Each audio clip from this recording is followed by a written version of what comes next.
Dios les bendiga, mis hermanos. Una vez más nos encontramos acá para aprender un poco acerca de la palabra de Dios, para conversar, intercambiar ideas acerca de lo que dice la Escritura, de cómo esto nos va moldeando. Y bueno, hoy es 23 de diciembre, estamos a un día de celebrar lo que para el mundo cristiano, básicamente para todo el mundo occidental, se conoce como la Navidad. No hay Navidad sin nacimiento. Conmemoramos la fecha del nacimiento de Jesús, del nacimiento de Cristo, y esto me lleva a pensar que básicamente esto es un cumpleaños.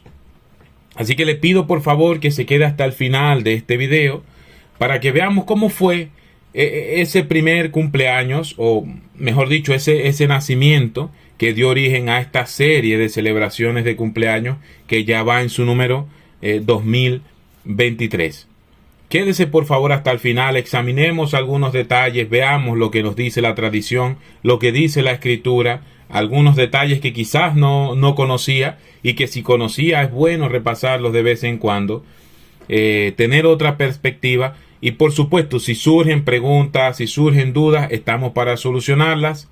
Estamos para ustedes, para servirles. Así que bueno, antes que todo, desearles una feliz Navidad a ustedes, a su familia. Que el Señor les bendiga, que les proteja el año siguiente.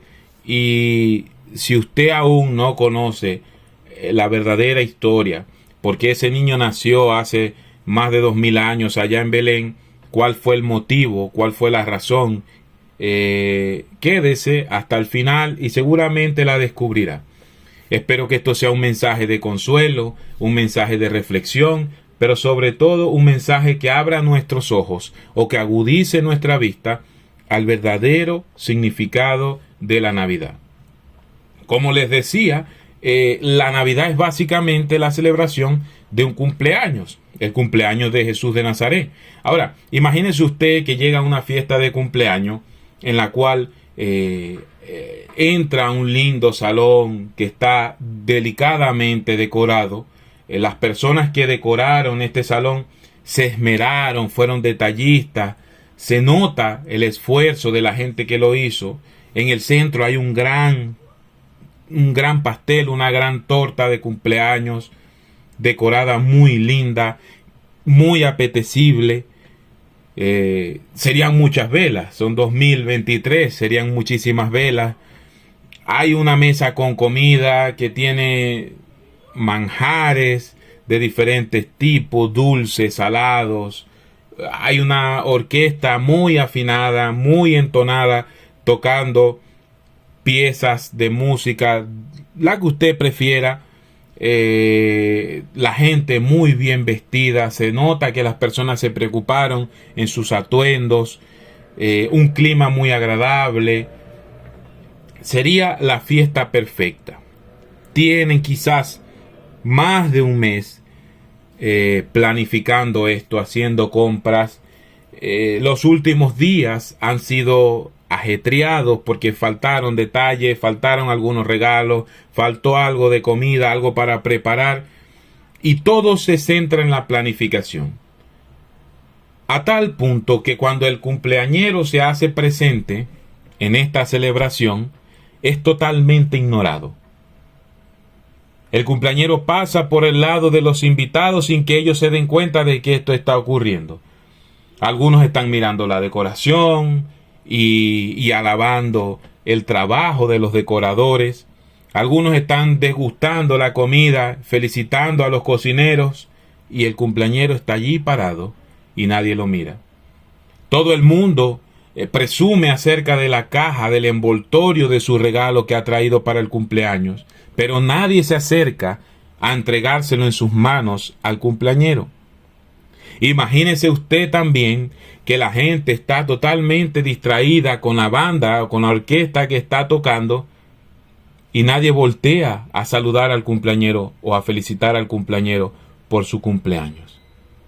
Es un cumpleaños en el cual el cumpleañero es totalmente ignorado, al punto tal que se retira del cumpleaños y nadie se da cuenta.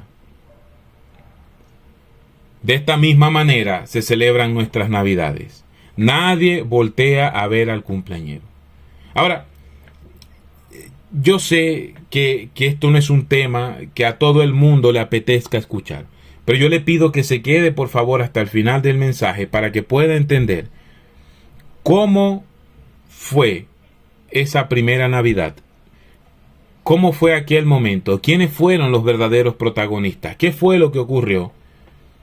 ¿Y por qué aún hoy celebramos ese acontecimiento con tanta ilusión y con tanta alegría? En primera instancia, permítame recordarle que este evento se llevó a cabo en la ciudad de Belén, una pequeña ciudad ubicada en lo que hoy se conoce como el territorio de Israel.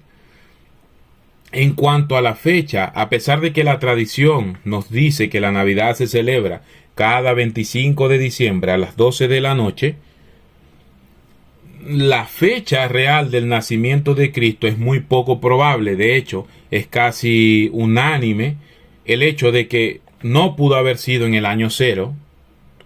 Irónicamente, la historia se divide antes y después de Cristo, pero hubo un mal cálculo en las personas que establecieron esta fecha. Y si usted quiere averiguar más acerca de esto, hay muchos buenos videos, hay muchas buenas publicaciones, ensayos, libros incluso, que hablan acerca de esto. Pero básicamente el rey Herodes, quien era el que gobernaba sobre ese territorio en aquella época, según la escritura, el rey Herodes muere en el año 4 antes de Cristo. Y al rey Herodes se le responsabiliza tanto de esa entrevista que tuvo con esos extraños personajes que venían de Oriente, que ni eran 3, ni eran reyes. Es decir, los 3 reyes magos, la Biblia dice que eran unos sabios o unos magos, pero nunca nos da el número, ni tampoco nos dicen que eran reyes. Son cosas que la tradición nos ha impuesto.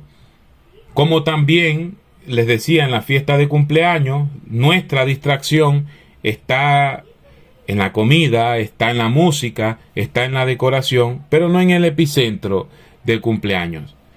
Volviendo al tema, el rey Herodes muere en el año 4 antes de Cristo, y al rey Herodes se le atribuye tanto la muerte de los niños como la entrevista con estos sabios que venían de Oriente, por lo cual se entiende de que el rey Herodes tuvo que haber estado presente a la época del nacimiento de Cristo.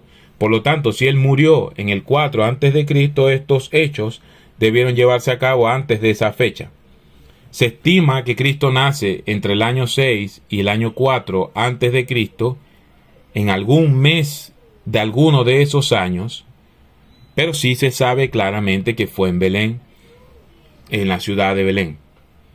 Ahora, dicho esto, esto no es un evento aislado. El nacimiento de Cristo es un evento que ocurrió una sola vez en la historia, pero no nos deja un sabor de improvisación. Como todo lo que Dios hace, esto estaba planeado desde el principio. Incluso en Génesis capítulo 3 versículo 15 encontramos una promesa de Dios y dice: y pondré enemistad entre ti y la mujer, hablando con la serpiente, entre tú y la simiente suya. Esta te herirá en la cabeza, es decir, la simiente de la mujer herirá a la simiente de la serpiente en la cabeza, y después dice: y tú la herirás en el calcañar. Dios establece en el libro de Génesis que habrá una enemistad entre el Hijo del Hombre y la serpiente. Recordemos que en el libro de Génesis la serpiente es el diablo, es Satanás, es quien tenta al hombre la primera vez que el hombre peca. Ahí se da la caída de la raza humana y Dios patenta esta enemistad entre el hombre y la serpiente. Pero no solamente allí, miren, si vamos al libro de Isaías, el profeta Isaías vivió 700 años antes de Cristo, y 700 años antes de Jesús, el profeta Isaías profetizó lo siguiente: por tanto, el Señor mismo os dará señal. He aquí que una virgen concebirá y dará a luz un hijo. Ahora, quiero detenerme un momento en esta profecía. Dice, por tanto el Señor mismo dará señales, aquí una virgen concebirá. Y la señal de la que está hablando, recuerden que la palabra señal, milagro, prodigio, maravilla, son intercambiables en el Nuevo Testamento. Y la señal de que el Cristo habría de nacer es que sería concebido por una virgen. Eso es lo asombroso, lo milagroso del escenario. Porque una mujer, la cual estaba teniendo, digamos, vida sexual regular, no sería nada fuera de lo común, digámoslo así, que pudiera tener un hijo. Pero que una virgen haya concebido a un hijo solamente ocurre una vez en la historia. A ese momento llegaremos en unos minutos. Isaías 9:6 también dice, porque niño nos es nacido, hijo nos es dado, y el principado, sobre su hombro, y se llamará su nombre, admirable, consejero, Dios fuerte, Padre eterno, príncipe de paz. Ahora, es increíble que un niño, un bebé, sea llamado admirable, consejero, Dios fuerte. Recuerden que el nombre de Dios está reservado solo para Dios en la Escritura. Padre eterno, esos son títulos de deidad. Príncipe de paz. Dice después el versículo 7, lo dilatado de su imperio y la paz no tendrán límite sobre el trono de David y sobre su reino. Aquí nos establece también que ese niño, ese bebé, ese Mesías prometido debía ser descendiente de David, pues debía heredar legalmente la corona sobre Israel, sobre el pueblo judío, disponiéndolo y confirmándolo en juicio, en justicia desde ahora y para siempre. También 700 años antes de Cristo, el profeta Miqueas, en el capítulo 5, en el versículo 2 dice, pero tú, Belén Efrata, pequeña, para estar entre las familias de Judá, de ti saldrá el que será Señor de Israel, y sus salidas son desde el principio, esto es preexistencia, desde los días de la eternidad. Iba a venir un Señor que debía nacer en Belén, que es desde la eternidad, sus salidas son desde el principio. Esto nos enseña que Jesús, obviamente apoyado en otros textos bíblicos, no nació allí. Por eso es, desde un punto de vista teológico, equivocado decir que María es la madre de Dios, porque Dios ha existido siempre. Jesús es Dios hecho hombre, es el Verbo encarnado. Pero Dios ha existido desde la eternidad, por tanto, María no creó a Dios. Dios creó a María y María fue usada como la herramienta bendita para traer al Mesías al mundo. También tenemos una profecía en Oseas capítulo 11 versículo 1, de Egipto llamé a mi hijo. Herodes, cuando se enfurece con los sabios venidos de Oriente por no decirle dónde estaba el niño, la familia se ve obligada a huir a Egipto, y años después, cuando Herodes muere, ellos vuelven nuevamente, y aquí se cumple esta profecía, Oseas 11:1, de Egipto llamé a mi hijo, en el 600 antes de Cristo, 600 años antes de del nacimiento de Jesús. Jeremías 3:15 nos dice, nos habla sobre la muerte de los niños. Entonces era un evento que había sido anunciado con anterioridad muchos años antes, y por lo tanto no es un evento aislado, no es un nacimiento que fue improvisto, que fue improvisado. Dios tenía todo preparado, incluso las personas que iba a utilizar para esto.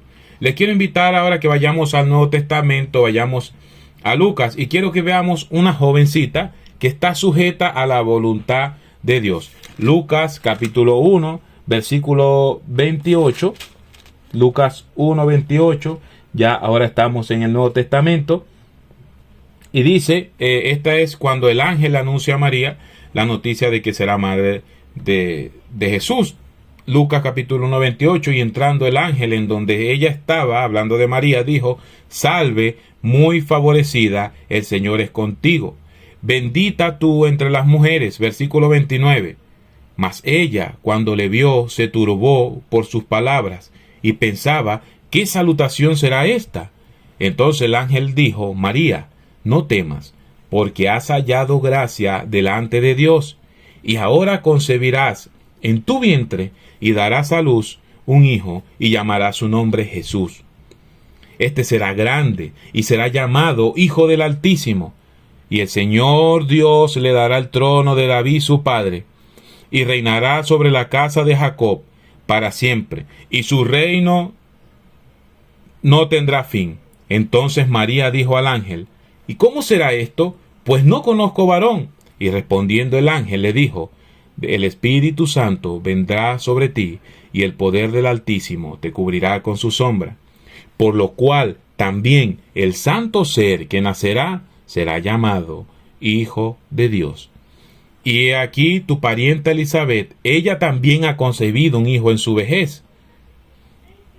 Y este es el 6º mes para ella, la que llamaban estéril, porque nada hay imposible para Dios. Entonces María dijo, he aquí la sierva del Señor, hágase conmigo conforme a tu palabra. Ahora, yo quiero que reflexionemos sobre algo. Tenemos acá una jovencita judía de una provincia romana. Algunas fuentes, el protoevangelio de Santiago, por ejemplo, que son fuentes extrabíblicas, nos dicen que María rondaba los 15 años de edad. María está comprometida para matrimonio con un hombre, con un buen hombre realmente, llamado José. Ahora, yo quiero que entendamos que en estos tiempos el compromiso era como el matrimonio de hoy. Es decir, hoy en día las parejas conviven, pero no se comprometen realmente muchas veces. En aquel tiempo era al contrario, aún sin convivir, el compromiso era como un matrimonio que requería divorcio para disolverlo. Esta joven de repente recibe una noticia que ella está embarazada, pero no está casada, y aún peor, el hijo que está en su vientre no es de su prometido. Yo siempre he dicho que cualquier escritor de Hollywood que busque bien en las escrituras encontrará historias, hermano, asombrosas para cualquier trama. Imagínense esta joven judía, la cual, si esto se llega a saber, que ella está embarazada de alguien que no es su prometido, es una jovencita, probablemente que está saliendo de su adolescencia, o quizás que está transitando por ella, está prometida para matrimonio con un hombre, y de repente un ángel se le aparece y le dice que ahora está embarazada. Ella está embarazada de alguien que no es su prometido. Si la gente se entera, pueden lapidarla, ella puede morir por esto. ¿Qué hace? ¿Qué pasa ahora? ¿Cómo podemos seguir adelante? Una respuesta de ella hubiera podido ser, no me hagas esto, no, esto es muy difícil para mí lo que me estás pidiendo. Ella dijo, no, he aquí tu sierva, hágase como has dicho, hágase como dicen tus palabras. En pocas palabras, era una mujer sujeta a la voluntad de Dios. Una judía devota que muy probablemente conocía las profecías. Ahora, aquí me sale una duda. Yo no sé si María, cuando empezó a entender todo el panorama, estaba viendo que las profecías bíblicas se estaban cumpliendo en ella. No lo sé. Seguramente las conocía, al igual que José. De eso estoy sumamente seguro. Lo que no estoy seguro es si relacionó en aquel momento de shock toda esta información. Ahora, me gusta una reflexión que hace el pastor Carlos Azazueta. El pastor Carlos Azazueta tiene un ministerio que se llama Visión para Vivir. Es de bendición sus enseñanzas. Por favor, visiten en la página, escuchen sus enseñanzas. Y Carlos Azazueta dice, en los tiempos de hoy, el aborto sería una opción para esta joven. Si una joven de 15 años sale embarazada de un hombre que no es su prometido, en los tiempos de hoy el aborto sería una opción clara. Además de la noticia tan confusa, el ángel le dice, no temas. Miren, yo soy defensor del nacimiento virginal de Cristo, ya que es necesario que esto ocurriera así para que se cumpliera la profecía. Dios mismo dará señal, una virgen concebirá.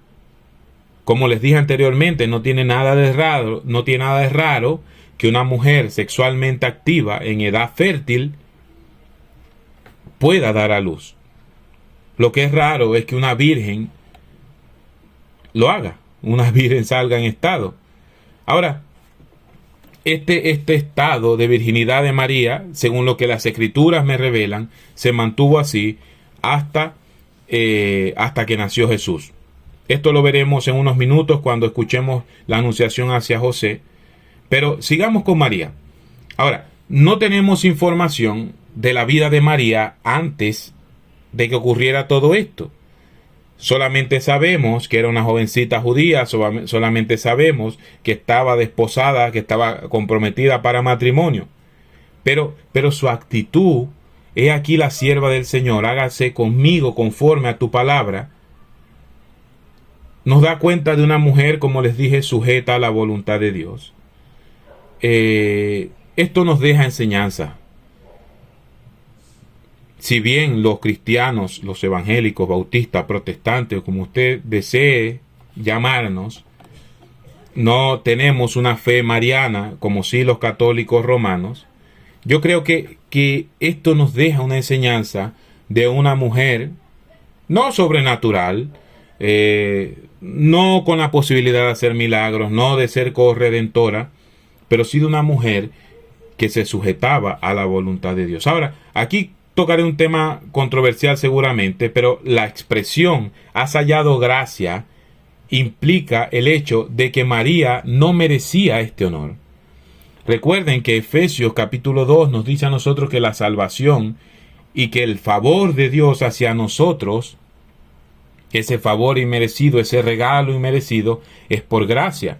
Nosotros no contribuimos para nuestra salvación. Nosotros no contribuimos para Dios. Es Dios quien en su misericordia y en su amor y en su gracia extiende su brazo hacia nosotros.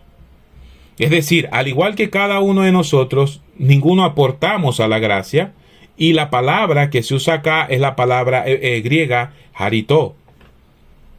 Has hallado gracia delante del Señor. Y es la misma palabra que usa Pablo en Efesios capítulo 1, versículo 6, para decir que todos los creyentes, Él nos hizo aceptos en el amado. Es decir, María, en ese momento, cuando el ángel le dice, has hallado gracia delante de Dios, ella es receptora de la gracia de Dios. Es el objeto de la gracia de Dios. Ella no es el principio de la gracia. Es decir, ella no hizo mérito para lo que estaba ocurriendo. No estoy diciendo que María haya sido una mala mujer, moralmente hablando. Eso lejos de mí. La Biblia no muestra evidencia de eso. Como les dije anteriormente, al contrario, muestra una mujer sujeta a la voluntad de Dios. Ahora, no tiene nada de raro ni nada de malo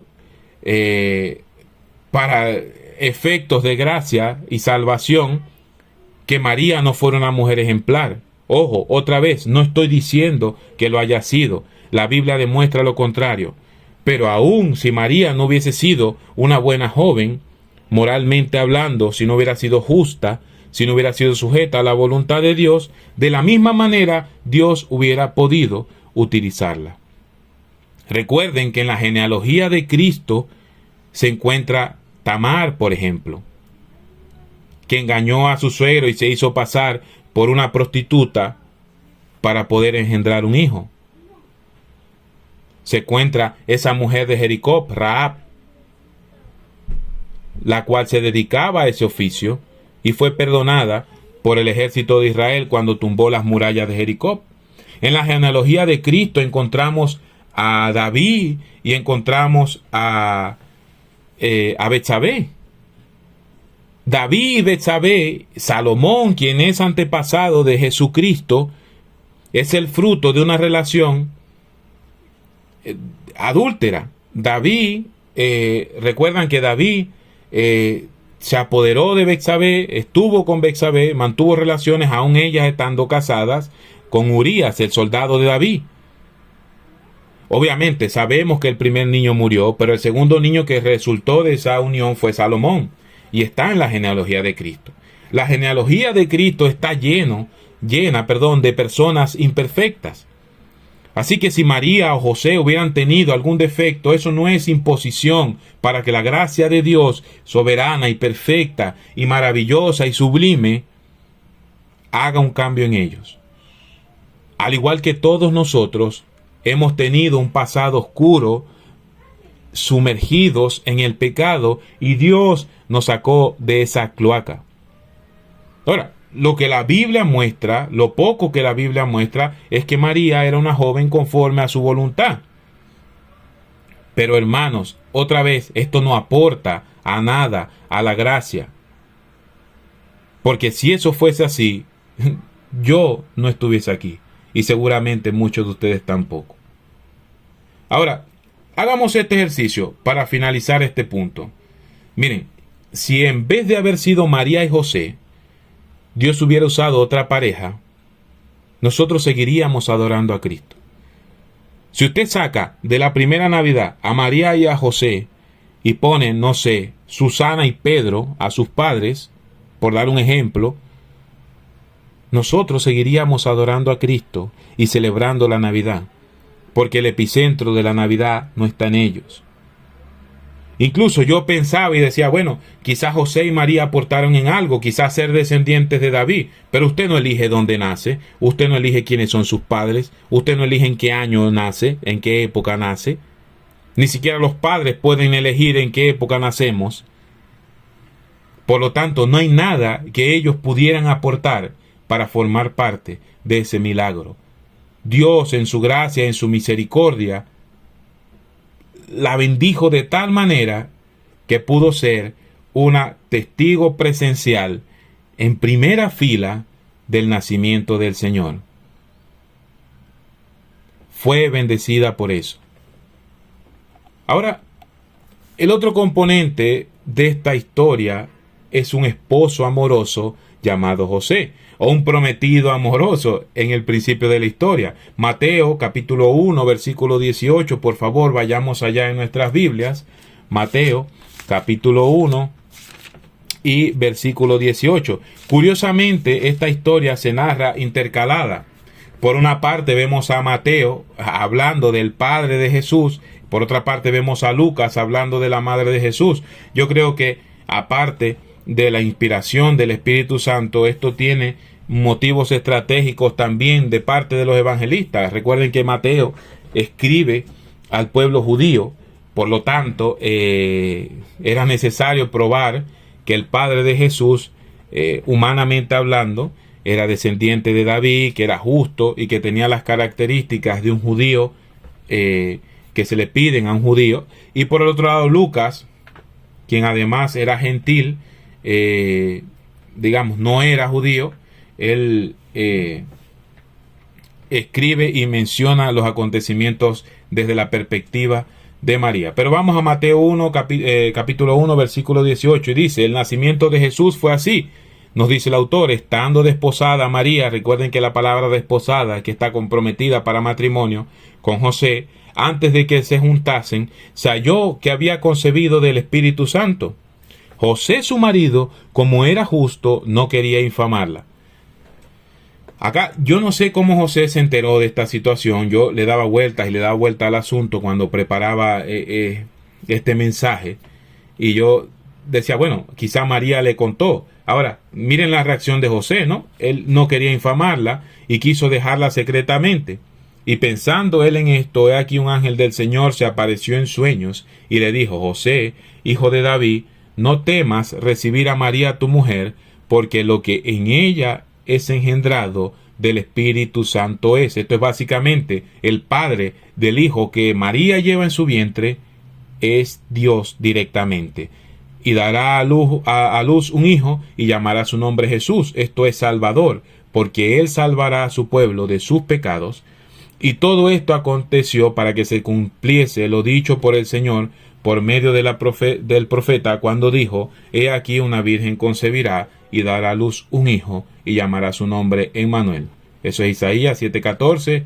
Ya lo vimos que traducido es Dios con nosotros. Dice el versículo 24: despertando José del sueño, hizo como el ángel del Señor había mandado. Otra vez, nosotros como protestantes, como bautistas, no tenemos o no creemos, no le damos deidad, sentido de deidad, ni a José ni a María.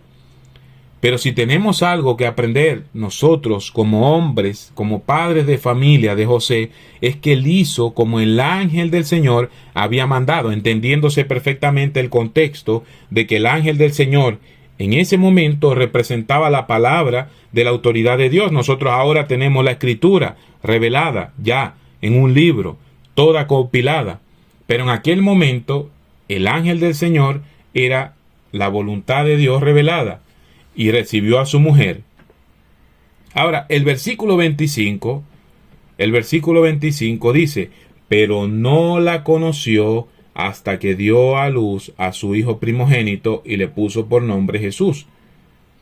Yo creo que cuando algo aparece en la Biblia no es por ignorar. Hasta la palabra más corta de la Biblia, hasta el versículo más corto, tiene un gran significado.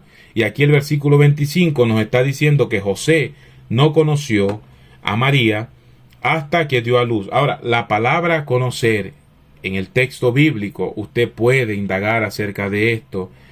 Como le digo, me puede preguntar o puede preguntarle a alguien. La palabra conocer en el texto bíblico hace referencia directa a mantener relaciones íntimas algunas veces. En el contexto en el que acá se está llevando a cabo la conversación, pero no la conoció hasta que Dios dio a luz a su hijo primogénito, claramente lo que está diciendo es que María no mantuvo relaciones hasta después, con José, hasta después de que naciera Jesús. Cuando el ángel se le presenta a María, María dice: no conozco varón. Y usted va a decir: bueno, pero es que conocer hoy en día se aplica a saber el nombre, dónde vive, etcétera. Bueno, María dijo que no conocía varón. No se estaba refiriendo a eso, porque empezando porque estaba comprometida para matrimonio con José y seguramente conocía a algún otro varón de nombre, de referencia. Seguramente tendría hermanos, tendría padre y conocería personas varones, pero no está hablando de eso. Está hablando de conocer en la intimidad, de llevar a cabo relaciones matrimoniales con él. El versículo 25 nos dice: pero no la conoció hasta que dio luz a su hijo primogénito y le puso por nombre Jesús.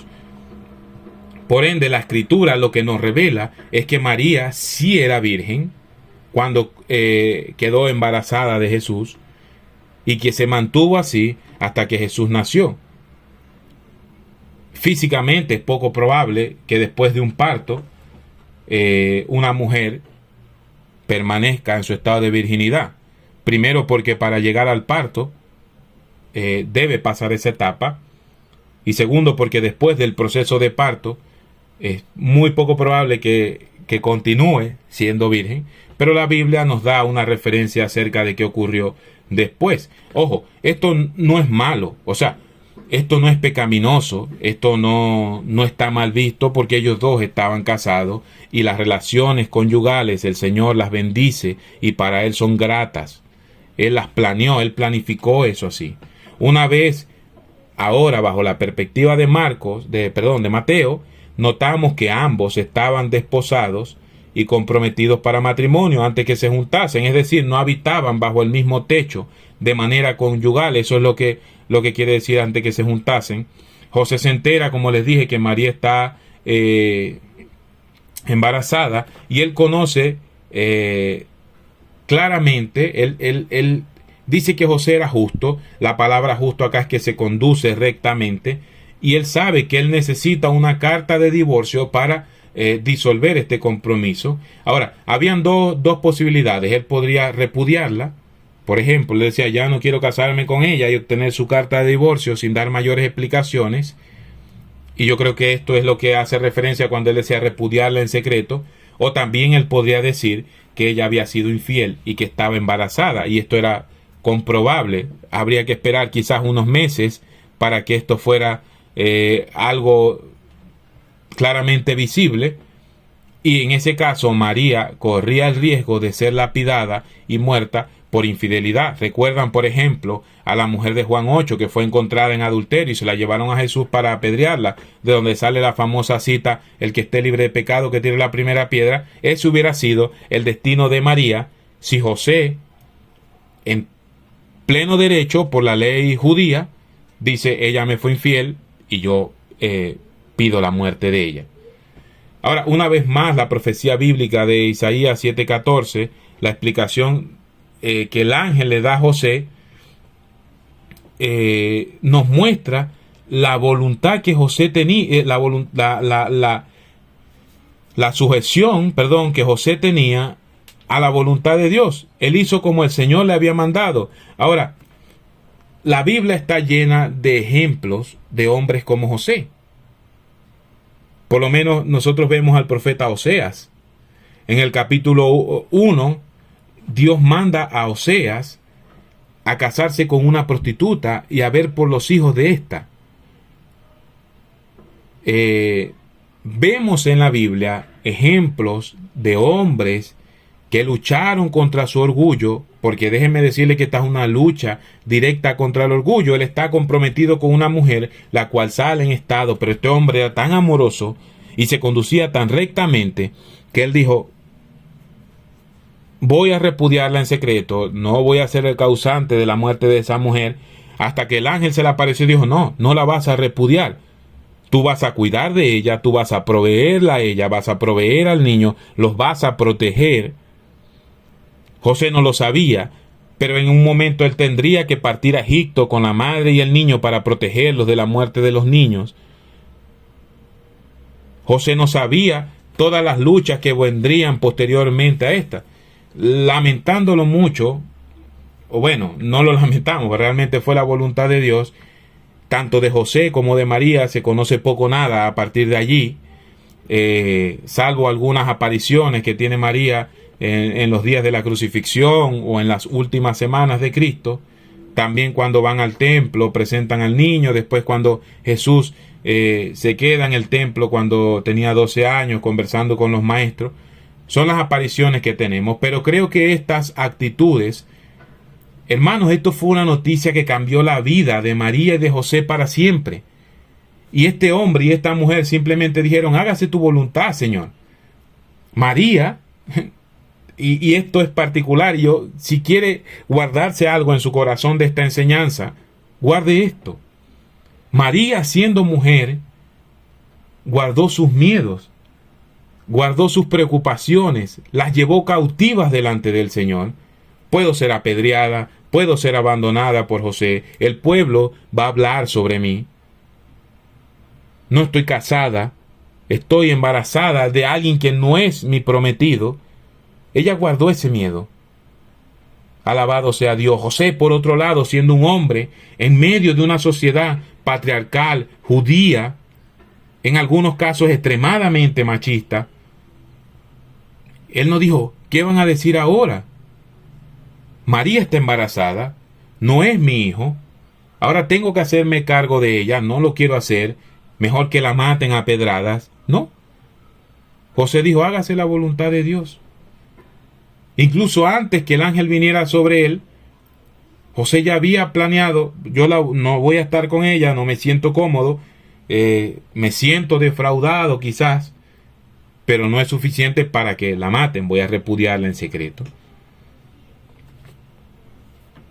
Ahora, otra vez, si no hubiera sido José, sino otro judío piadoso que se condujera rectamente, nosotros seguiríamos adorando a Cristo. Nosotros seguiríamos adorando el plan de salvación que no tuvo su origen en el pesebre, sino mucho antes, cuando Dios entendió que Él necesitaba cesar la guerra, la contienda entre Él y su creación. El pesebre fue la encarnación, pero no el origen. Ahí no nació Dios, ahí no nació Cristo. Hermanos, nosotros vemos a Cristo en el Antiguo Testamento. Lo vemos en el horno de fuego, esto siempre se lo repito. A Cristo lo vemos conversando con Abraham, prometiéndole a Isaac. A Cristo lo vemos por allá como Melquisedec. Lo vemos en la creación. La Biblia nos dice que por Él subsisten todas las cosas y todo lo que existe por Él existe. Y que nada de lo que existe pudiera existir sin Él. Él siempre ha estado, pero era necesario que Él se encarnara. Ahora veremos por qué. Y ocurrió en este momento, bendito momento. Acá en nuestro escenario hay un intervalo porque el nacimiento debía incluir algunos milagros más. El Cristo prometido habría de nacer en Belén, eso lo leímos en Miqueas 5:2, pero tú, Belén Efrata, pequeña para estar entre las familias de Judá, de ti me saldrá el que será Señor de Israel, y sus salidas son desde el principio, desde los tiempos de la eternidad. Lucas nos cuenta cómo en esta oportunidad son las autoridades que son usadas por Dios para cumplir la voluntad.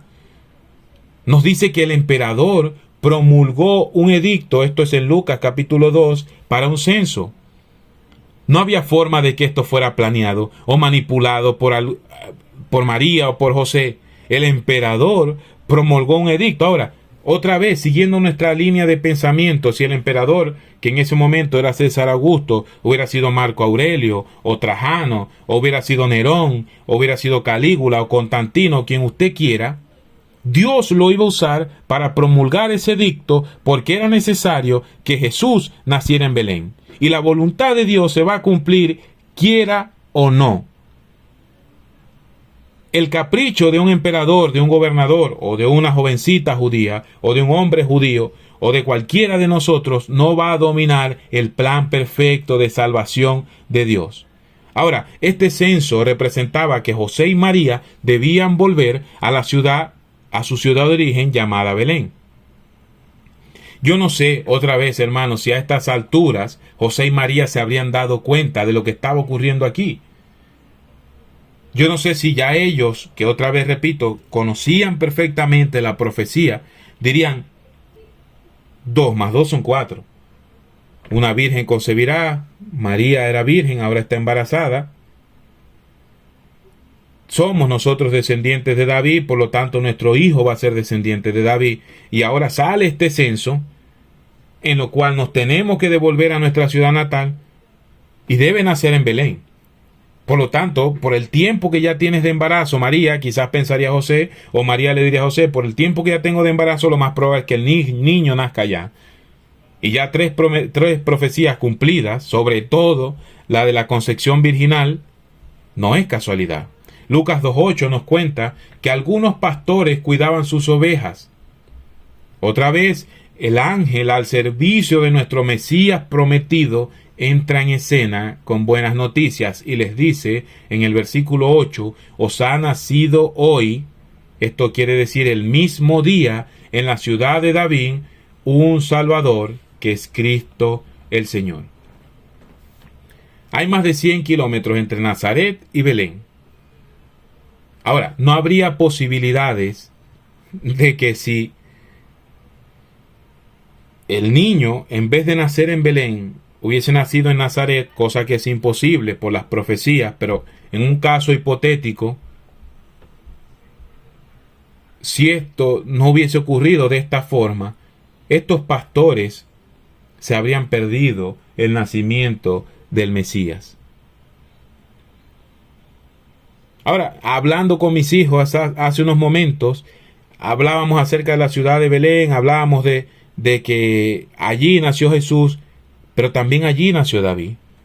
David era pastor de ovejas, había pastores en la región cuando nació Jesús. Leyendo un poco me di cuenta que Belén proveía las ovejas para el sacrificio, era como un punto fuerte a favor de esa región.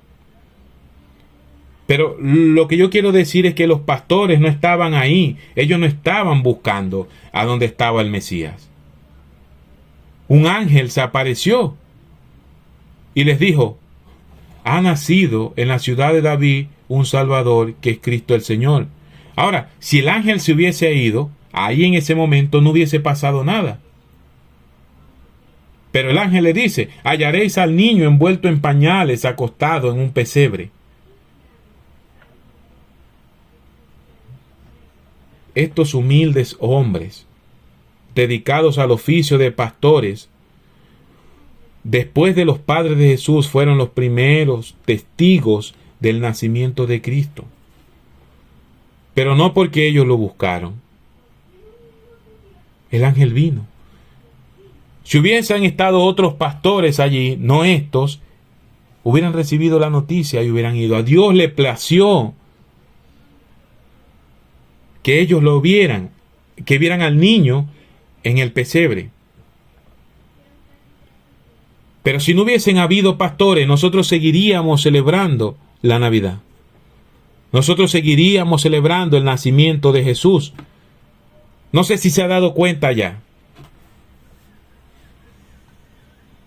Pero después de las profecías, porque son parte de Dios, y Dios no es hombre para que mienta, ni para contradecirse, pero después de las profecías, si los padres hubiesen sido otros padres, si los gobernantes hubiesen sido otros gobernantes, si los pastores hubiesen estado o no, si los sabios de Oriente hubiesen llegado o no, nosotros seguiríamos celebrando la Navidad, porque el entorno de la Navidad es importante, nos trae recuerdos, nos evoca sensaciones bonitas de nuestra niñez. Es lindo compartir en familia, pero lo que importa en la Navidad es Cristo. Y eso no hubiese podido cambiar porque era la voluntad bendita de Dios. Y ningún plan humano prevalece más allá de la voluntad de Dios. Como les dije, el pesebre, la palabra pesebre se traduce como recipiente para forraje, para alimento de animales. No necesariamente Cristo tenía que estar en un establo. El niño podía haber estado, podían haber tomado el pesebre. Es como una bañera, o en mi país le dicen una canoa donde comen los animales. Pudieron haberla llevado dentro de alguna casa, de alguna habitación, y usarla como una cunita improvisada, porque realmente es lo que es. Si hubiesen estado los animales o no, si el pesebre estaba ubicado dentro del establo, dentro de la casa, o dentro del templo, donde hubiese sido, no es importante. Claro está que fue la señal que Dios usó para enviar a los pastores.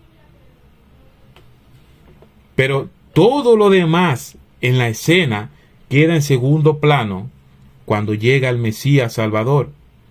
Tenemos entonces una madre ejemplar en cuanto a obediencia. Tenemos un padre amoroso. Tenemos pastores. Tenemos ángeles. Miren, dice que una multitud de las huestes celestiales, cientos o quizás miles de ángeles al servicio de nuestro amado Salvador. Porque el acontecimiento importante era el nacimiento de Él. Nadie, querida audiencia, nadie resume mejor este acontecimiento que Juan. He leído varios comentarios preparando este mensaje, y muchos dicen que el nacimiento de Jesús está retratado en Mateo, está retratado en Lucas. Marcos comienza el Evangelio desde el bautismo de Cristo, pero Mateo y Lucas desde el nacimiento. Algunos dicen que Juan no lo menciona. Yo creo que Juan lo resume de una manera magistral y enfocada a la teología y a lo que ocurrió.